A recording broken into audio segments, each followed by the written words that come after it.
Hey guys, B Junior here on B Junior's Movie Cave. I've opened the vault. That's right, the vault closet here for you guys. Let me close this door. What we're going to do is a quick kind of pseudo response video to 8 the Chosen One's recent video on five horror films that kind of came and went, and nobody really talks about them that much anymore. What I've done is just picked at random 5 out of the vault and the Blu-ray shelf just to discuss with you guys and let you guys know about what I think about them and whether or not you should or should not watch them. I don't know, that's up to you guys. Here we go. We're just going to dive right in and just pick out some films here, kind of at random that I've done, and just tell you about them. So here we go. Rock on. What we got first is Beyond the Black Rainbow. Now these aren't going to be the cream of the crop films probably for anybody's list, but these are just ones that I think made a pretty decent splash, but nobody really talks about them anymore. It's kind of a sci-fi horror joint by Panos Cosmatos, I think is the director. Kind of got the Kubrick Cronenberg throwback film. It was kind of posed as a lost film from 1983 or something like that. It's a really effective film. It truly feels like a film that was lost in some canister somewhere and then they put it out on home video. I like the film. It's a uber slow burn and it's got a lot of really weird atmosphere. A lot of the action doesn't kick up until the third act of the film. And I can understand why people don't like this film. And I'm not going to sit here and defend all these on this list because that'd take all day. But there's one that you could probably check out if you've never have before. Beyond the Black Rainbow. I like it, but it's not something I could watch all the time. It's just one that you would want to pull off the shelf when everything else has been watched. And you're just in that weird, you just want to see something just kind of uncanny and just weird off the map kind of film. When you watched all the Cronenberg and Kubrick that you could take, pull out something like this. Rock on. Alright, next up, little creature feature called Creature. Now, there again, its main benefit and its curse at the same time is that they show the creature too much in this film. That's the memory I have from watching it. I haven't watched it in about a year or so since I bought this DVD. Got it for relatively cheap at a little video store buyout thing. It does gore pretty decent in the film. It does have an appearance by Sid Haig in the film. It's not just a cameo. He plays a supporting role. That doesn't really matter to me if he's in it or not. He's in there getting his paycheck, man, going on to the next horror convention. What is effective about this film is that it's a good creature feature. You can't take it seriously, but it's just one of those good in that bad way kind of films. I liked it. It says it feeds on you. There you go. Little creature feature for the list.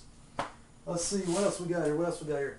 A little semi-anthology film called Amusement. Now, I went back and forth on this one, whether or not I should keep it or get rid of it. It's not the best film in the world. I only like really one of the three, or one of the tangents in the film. It is an anthology, and it's not at the same time. It would spoil the movie if I told you how it came together or whatever. But I kept it because I like to keep a little budding collection of newer kind of style anthology and or horror movies. And it's one of those that I think at least one or maybe two of the stories and the wraparound character of the clown I think is very effective in the film. So if you've never seen it, it's probably worth a viewing. Not a lot of people like it, but I kept it in the collection. Let's see, what else we got here? Let's see, that's 3 for the 5 in the list here. I put The Sleeper in there for slasher fans there. This is another one that came out, made a splash. It's a little independent film. It was marketed as a kind of a throwback film. There again, I bought the double set that come with the VHS tape. I've never played the tape. I don't know if it's full screen or widescreen, but I always rock the DVD in the set. But yeah, here you go. The Sleeper. That's right, guys.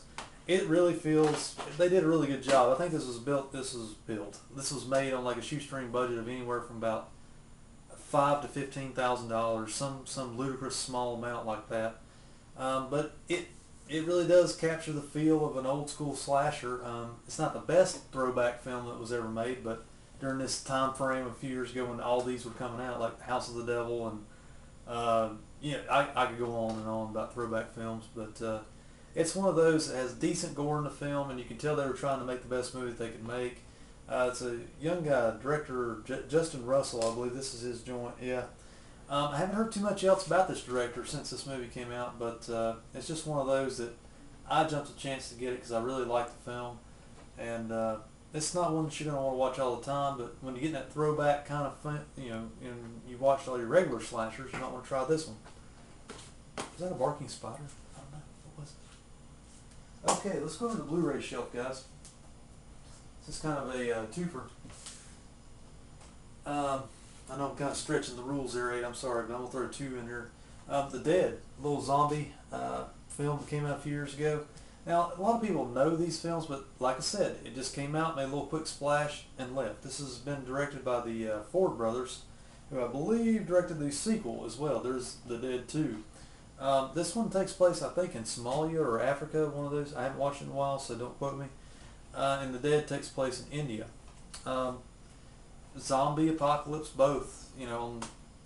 This one's probably a little better than this one, but they're both effective in the way. I like especially the original. It's more of a minimalistic, more realistic approach to a zombie film.